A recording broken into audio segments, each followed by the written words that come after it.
इस तरह के और वीडियो के लिए ओम नमः शिवाय चैनल को सब्सक्राइब करें।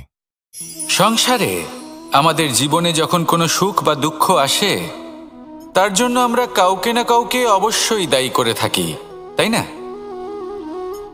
এই ব্যক্তি আমাদের সাথে এরকম কাজ করেছেন, তাই আমার সাথে এমন হলো। ওই ব্যক্তি যদি এমনটা না করতেন, তাহলে আজ আমি ওই স্থানে পৌঁছতে পারতাম। সবই আপনার দৃষ্টিভঙ্গির ওপর নির্ভরশীল, আর যদি আপনার দৃষ্টিভঙ্গি এমন হয়, তাহলে তা অনুচিত। সত্যি কথা বলতে এই সংসারে ভিন্ন ভিন্ন ধরনের মানুষ আছে। এটা আপনার ওপর নির্ভর করছে কিভাবে তাদের স্বাগত জানাবেন। একবার ভাবুন, আমি আমার দুটো হাত সামনে নিয়ে এলাম, দুটো মুঠো খুলে দিলাম। দুই প্রকারের মানুষ আসবেন, কিছু না কিছু দিয়ে যাবেন। এই মুঠো যদি আমি বন্ধ করে দিই, তাহলে না কেউ আমাকে কিছু দিতে পারবে, না আমার কিছু যাবে আসবে। নিশ্চয়ই বুঝতে পারছেন এই দুই ধরনের ব্যক্তি কারা এবং তারা কি দিয়ে যান।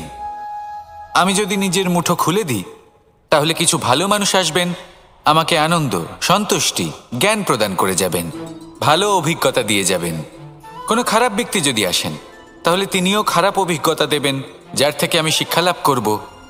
এই সব কিছু আমি লাভ করতে পারি। মুঠো যদি বন্ধ করে রাখি, তাহলে আমি কিছুই পাবো না।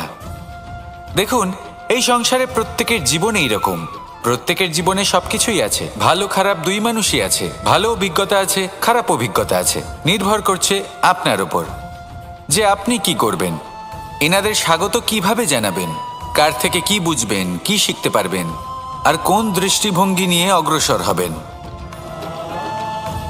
এটাই নির্ধারণ করবে যে আপনার জীবন কেমন হবে। আসুন আমার সাথে ভালোবেসে বলুন, রাধা রাধা।